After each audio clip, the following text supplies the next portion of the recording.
Thank you for that beautiful hymn. Lovely arrangement. When Pastor Phil asked me to preach in this all-women lineup sermon series on the Book of Ruth, I was both excited and a bit intimidated.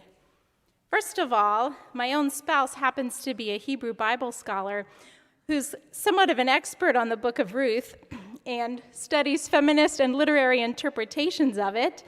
So many of the ideas that I've developed in this sermon were sparked by our own generative conversations at home.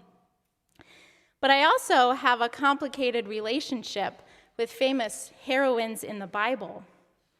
You see, I grew up thinking Esther, not Ruth, but Esther, Queen Esther, was my role model. She was beautiful, she was brave, she was smart, and she saved her people. Then I came to understand that Queen Esther was in a society where she was only given power because she was beautiful.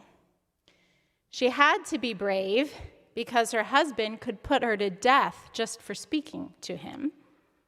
And she had to be smart so that what had happened to his previous queen wouldn't be her fate. And she saved her people because her cousin manipulated her into risking her life. So I had to ask myself, Sarah, with a PhD from Princeton, are you really so brave and smart? Or have you just learned to play the game of patriarchy really well? Ouch. My heart breaks for what Esther had to go through in that patriarchal system.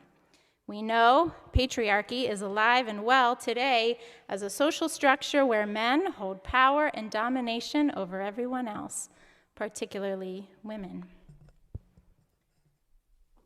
I feel a bit the same way about Ruth. Not sure what to think about her. Ruth was also beautiful, brave, and smart, and she saved herself and her mother-in-law. She likely drew the attention of Boaz because she was attractive.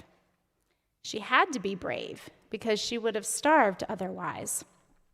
She had to be smart because she was a Moabite in a town with a history of deporting foreign women. And she saved herself and her mother-in-law because she was subjected to a marriage arrangement that was orchestrated by her mother-in-law and the male elders of Bethlehem. Ruth was finding her way in a patriarchal system where at every turn the cards seemed to be stacked against her. So as we read the book of Ruth, let's not forget why Ruth had to glean. Let's not forget why she was seeking another husband and that her salvation would ultimately come through giving birth to a son. That's why we read her name in Jesus' genealogy in the book of Matthew. Let's not forget that Ruth was a widowed foreign woman left alone in a patriarchal society where women didn't have any independent financial security. She could not buy her own field or provide adequately for herself and the widowed older woman who was dependent upon her. Being protected by men was their only avenue to security. In Ruth's position, being cast aside by two cultures, her only option for survival was to spend the entire day without rest, we read, in back-breaking labor, gleaning grain by hand from patches at the edges of a field that had already been harvested. And by her own initiative, Ruth sets out to find a field that looks relatively safe so she can spend all day gleaning. In our English translations of chapter 2, verse 3, we read, "As it happened, she came to the part of the field belonging to Boaz." This verse in Hebrew would literally translate, her chance chanced upon the part of the field belonging to Boaz. And you'll see that's what I've titled my sermon. You see how much chance is emphasized in the original language. I want to draw our attention to two things with this phrase, her chance chanced upon a field. First of all, it's an obvious foreshadowing, as if the writer is winking at us while saying, her chance chanced upon a field. The writer sets this up right away for hearers to realize something is about to unfold. First, we're told in verse 1 about a relative of Naomi's husband, Elimelech, a prominent rich man. And then we're told that Ruth announces that she's going to glean in a field. So when the author writes, her chance chanced upon a field, it's not so subtle foreshadowing. I'd like to invite you to say two things aloud with me today. First of all, to repeat this phrase with me. Her chance chanced upon a field. Can you say that together? Her chance chanced upon a field. Now I'd like to invite you to give something else a try, which we can do even while wearing face masks this morning, to turn to someone near you, if you would like to, and to repeat, her chance chanced upon a field, and then try to wink after you say it, if you can. Give that a try if you would like to.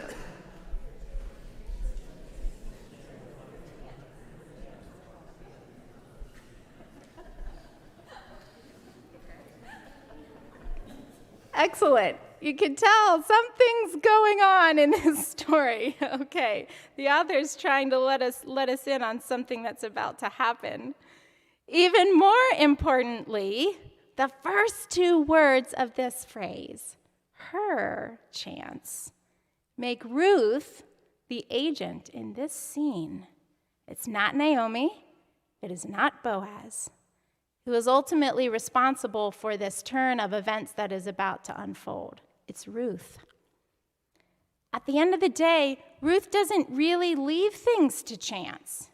She makes her own luck. She makes her own way out of no way, to use Monica Coleman's apt phrase. Ruth stands in the line of biblical women who were outcast and overlooked by a patriarchal system, and they created their own chances. So now, if you would like, I invite you to say, her chance chanced upon a field, like that, emphasizing her. And then when you say it, maybe raise your eyebrows and give a nod to emphasize that is Ruth we're talking about. Her chance chanced upon a field. Do that if you would like.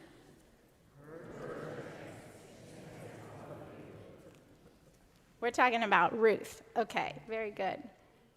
Now, up to this point, Boaz hasn't done anything extraordinary. He was required under Israelite law to allow foreigners, widows, and orphans to glean the excess grain from his fields after the harvest. And in another chance-sounding phrase, the author, I think, gives us with a wink, just then, Boaz happens to be coming by on his way home from town. As Ruth is gleaning in the field, just then, Boaz notices her. He assumes she's somebody's servant, so he asks his manager who she is. The manager's response emphasizes Ruth's otherness. Ruth is a Moabite from the country of Moab. A bit redundant, don't you think? The author is making absolutely sure we catch what's going on here, and Boaz does too. Boaz is Naomi's husband's relative. He's very wealthy and powerful. And Ruth is a foreigner from Moab, a Moabite from the country of Moab, in case you didn't catch it. You see, it's really significant in the book of Ruth that this woman who creates her own chance is from Moab. I don't think the book of Ruth is included by chance in the Hebrew Scriptures. It does important work against other biblical arguments about excluding Moabites. The Moabites come from Lot, Abraham's nephew, who fathers his own daughter's children. Their descendants are the Moabites, who become many in number. After the Israelites flee slavery in Egypt, they journey through the plains of Moab. The book of Numbers portrays the Moabites as inhospitable and the Moabite women as seducing the Israelites into Baal worship. Moabites are excluded from the assembly of God's people for 10 generations. After the Israelites return from exile, there's a crisis that's recorded in Ezra and Nehemiah about mixed marriages, as they're called, between ethnic Israelites and foreign peoples. Moabites are specifically mentioned. In Ezra 9 to 10, these mixed marriages are called a sign of faithlessness. The priest Ezra shamefully confesses to God that the Israelites have become, quote, unclean with the pollutions of the peoples of the lands with their abominations. The Israelite men covenant with God to send away all of their foreign wives and children. And Ezra and the leaders spend 3 months checking on every household to make sure the foreign women and children have been sent away, especially the Moabites. Let's take a deep breath.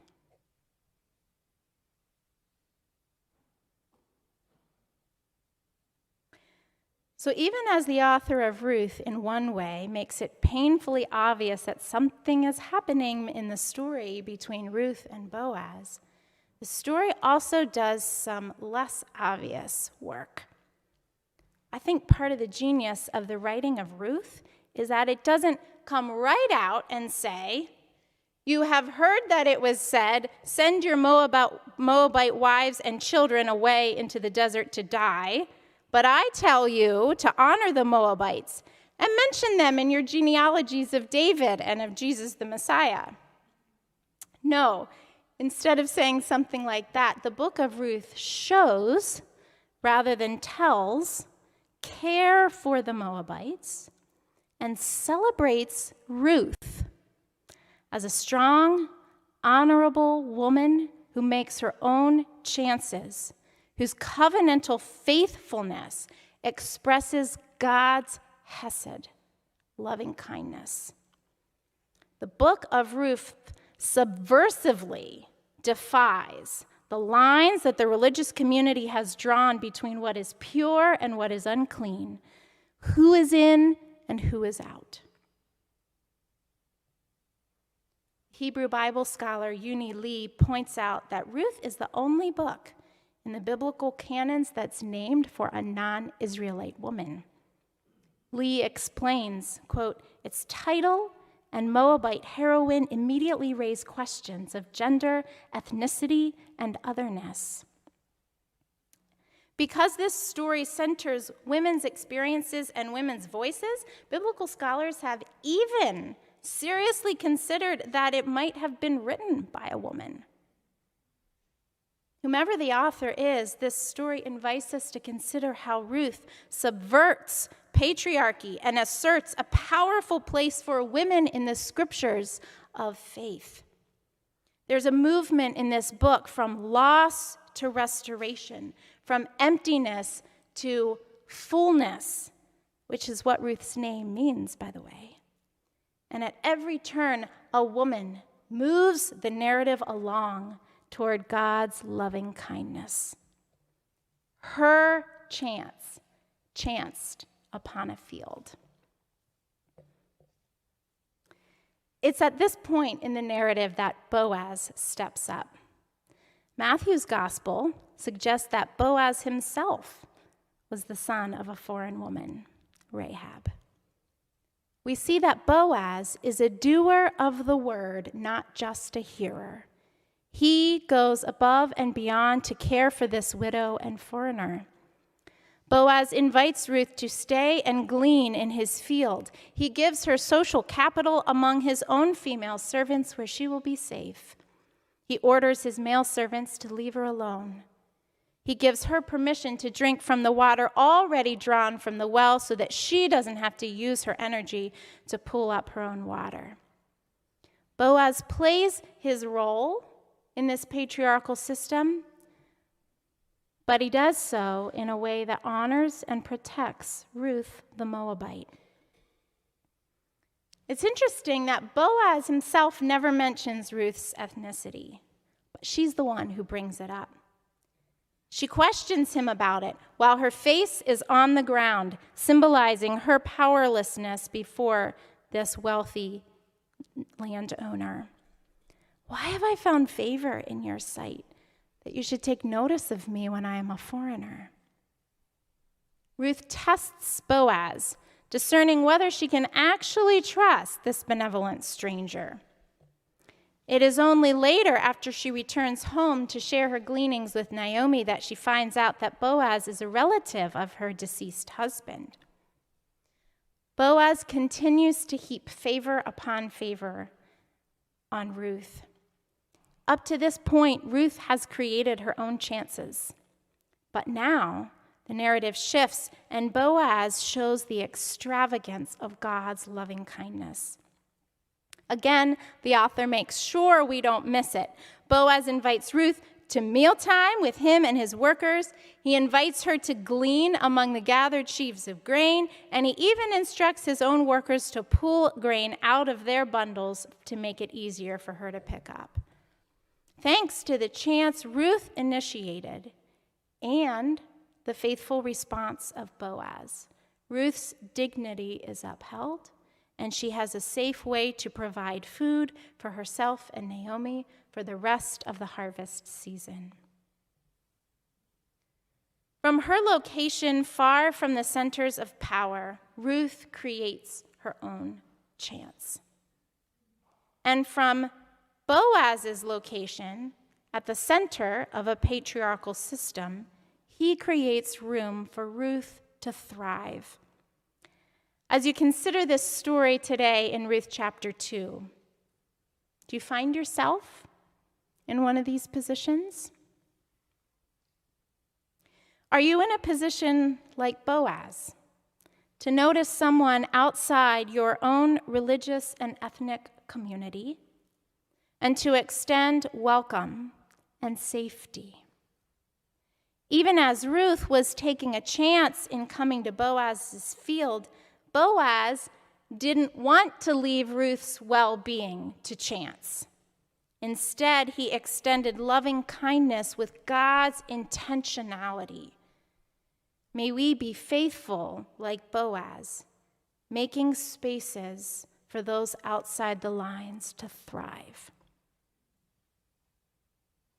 Are you striving like Ruth to make a way out of no way? Ruth sought to provide for those depending on her in a way that maintained her own dignity and safety. May we be faithful like Ruth, gleaning in hope. Amen.